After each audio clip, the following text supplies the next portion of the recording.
Mariel Rodriguez was having her first ultrasound experience in the U.S. when this happened. Unexpected, we can still recall that Mariel Rodriguez-Padilla, the wife of Robin Padilla, had to fly to the United States to give her extra care since her pregnancy is delicate. Robin wasn't able to come with her because of his commitments. While in the U.S., Mariel was able to experience her first ultrasound where biophysical has been done. My first ultrasound in U.S. was so happy to see my baby girl.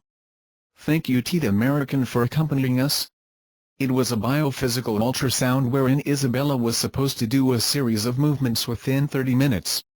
My angel did all and more under 10 minutes. Mama was so proud. Mariel wrote as a caption on her photo. For her to focus on her pregnancy, she had to file a leave from its Showtime. Invite you to watch the video. 19-year-old boy from Saudi was arrested after chatting with a hot American woman. A 19-year-old guy from Riyadh has been arrested for an alleged improper behavior. This has just proven that Saudi has high standards when it comes to the moral values of teens. Reports say that he was arrested after several videos of the guy named Abbasan went viral online. The said video shows his flirty conversation with a woman from California named Christina Crockett. Actually, there's nothing wrong with their videos. In fact, they've just proven that they could enjoy talking to each other despite their language barrier. The humorous clips show Abbasan and the young woman from California chatting from their homes, battling language differences between English and Arabic and jokingly declaring their love for one another. The authorities then stated that he was arrested for violating a law in Saudi called the Sharia law. Invite you to watch the video, Aquino vs Duterte, the first 100 days in term. Who did it better? With current President Rodrigo Duterte's first 6 months swiftly passing by, everyone cannot help but look back at the Noy administration's progress as well and compare how the two have utilized their days as the Philippine president. GMA News recently shares an interactive grid to better serve the curious minds of the public with regards to Aquino's first 100 days. Concept by Paulo Ferrer, interactive grid designed by Wayne Manuel, data compiled by Canis Montenegro, Yasmin Arquiza. Significant informations to be dissected from the data reveals things about Aquino that some of us may or may not know. 1. Aquino, despite being a bachelor, can be remembered for being a family man as we recall most of his Sunday lunches spent with his sisters usually in their homes or restaurants. 2. Aquino was more focused on his likability in the economic sector as opposed to his overall approval rating from the common Filipino. 3. Aquino, like his predecessor Arroyo, have graced the business class more compared to the working class, beating 17-1 respectively. 4. Aquino frequently went to fashion shows. 5. Aquino attended 3 wakes or burial and once visited bar exam explosion victim Raisa Laurel. While many may criticize Duterte for his different way of doing things, one thing is for sure, he has a better grasp on what the average Filipino's life is like, unlike Noy who only had time for elite gatherings. Invite you to watch the video. Watch, Senator Trillane's schooled by witness SPO3 Edgardo Lascanes, audience laugh. During the Senate probe on extrajudicial killings, audience were laughing after witness SPO3 Edgardo Lascanes wisely answered to Senator Antonio Trillanes who tested the credibility of his testimonies. Senator Trillanes was pressing SPO3 Lascanes by questioning his statements and facts about a certain watch he had given to Edgar Matabato before. This answer of Lascanes made the audience laugh. The senator told SPO3 Lascanes that if the serial number of the watch is indeed identical to what Edgar Matabato's, then people will know that Matabato is telling the truth. But Lascanes, who has law credits, lectured Senator Trillanes about law that made the audience laugh again. Witness Edgar Matabato claimed in his testimony that SPO3 Lascanes was involved in alleged extrajudicial killings happened during President Duterte's term as Davao City Mayor. But Lascanes denied the existence of the vigilante group Davao Death Squad.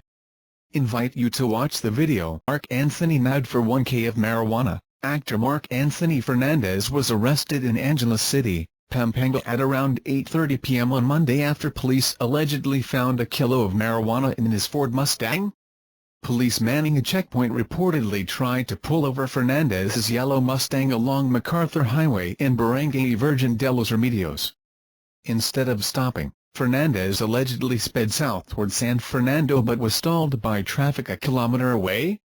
Pursuing police officers said they were compelled to shoot at the front tires of Fernandez's car, with license plates ZGE667. A search of his car yielded a marijuana hidden in a box wrapped with masking tape in one of his bags. Chief Supt. Aaron Aquino, Central Luzon Police Director, said Fernandez, 37, of 84 Don Rufino Street, Tahanan Village, Parañaque City is presently detained at the Angela City Police Station while appropriate charges are being prepared against him. Aquino said members of the Angela City Police Station 6 led by Chief INSP Francisco Guevara were conducting a checkpoint when they spotted a yellow Mustang with no license plate attached in front. Headlines, Article Merc, Page Match, 1, Section Match, 1, INSP. Nelson Mendoza and Police Officer 2 Fernando Ladrillo signaled the driver, who was alone in the car, to stop. Because the window of the car was open, Ladrillo asked the driver for the pertinent papers of his car.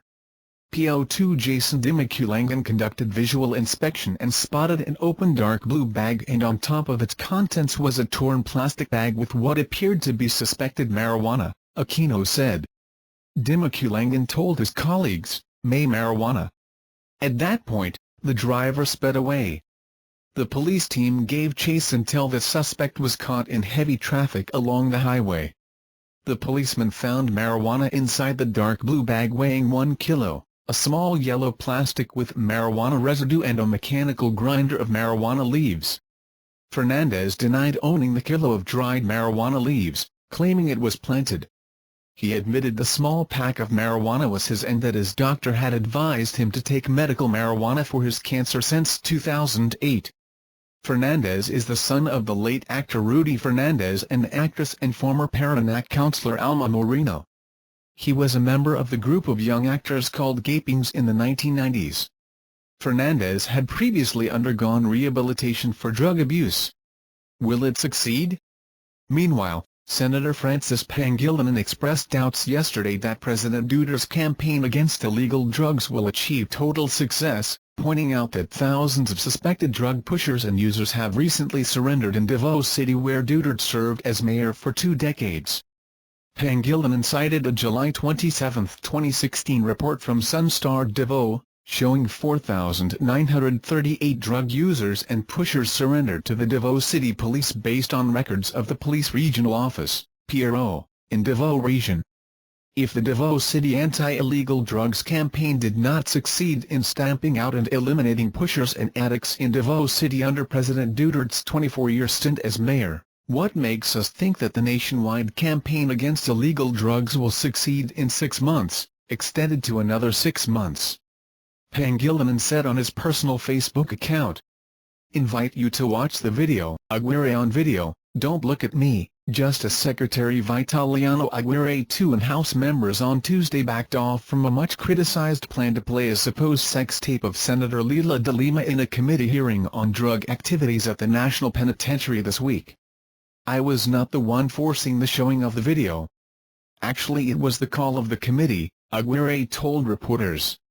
Aguirre, who last week threatened to present the supposed video of de Lima and her driver Ronnie Dan at a hearing, admitted he was actually not in a position to do so. An independent review of the tape, including by the Inquirer, showed the clip had been taken from a porn site and featured another woman, not the senator. Not that it's not material evidence, it is still very material. What I'm saying is there's already too much evidence establishing their relationship, Aguirre said. Speaker Pantaleon Alvarez, after giving the green light to show the video, also appeared to change his tune and said he would be leaving it to the House Justice Committee to decide on the sex tape. De Lima, one of the fiercest critics of President Duterte, is at the center of the House inquiry on her alleged connection to drug lords at the New Bilibid Prison, NBP, during her term as Justice Secretary in the previous administration. Aguirre had said the sex tape would have a big significance in establishing de Lima's intimate relationship with Dayan, who allegedly served as her collector of payoffs from Bilibid drug lords. He said the video would help to establish how Dan was allowed access into Bilibid, and ultimately collected the money from drug lords. But he admitted on Tuesday that he actually was not in possession of any video. The inquiry by the House Justice Committee on the Drug Proliferation at the NBP resumes on Thursday. Opposition Representative Tom Villarin said he believed the attacks on de Lima would continue even as it appeared she may have won a reprieve. Definitely they would still continue to attack the good senator. That won't stop because we have seen that there's a trend to silence the opposition, Villarin said, adding that he believed the administration might just have something else to raise against de Lima. Villarin said the sex video was obviously fake, which means the public was taken for a ride. Old Boys Club. Meanwhile, Senator Risa Hontiveros led calls by women senators to stop the video showing, likening the House to an old boys club. She filed a resolution condemning the misogyny and sexism at the House, and warned that showing the video not only violated interparliamentary courtesy but was against the law. Other signatories to the resolution were Senators Grace Poe, Lauren Lagarde, Cynthia Villar and Nancy Benet. It is a blow to our collective struggle to uplift the dignity of the woman, respect her agency and her autonomy over her own body, and is a form of slut-shaming that will not set a good example for the country, the resolution said. At its worst and ugliest, this old boys club in the Philippines seeks to shame a woman senator into silence by threatening the release of a video purported to capture her in a sexual act, Hontiveros said, noting that it was meant to silence de Lima. Thank you for watching videos. You remember the likes and comments below. Thanks.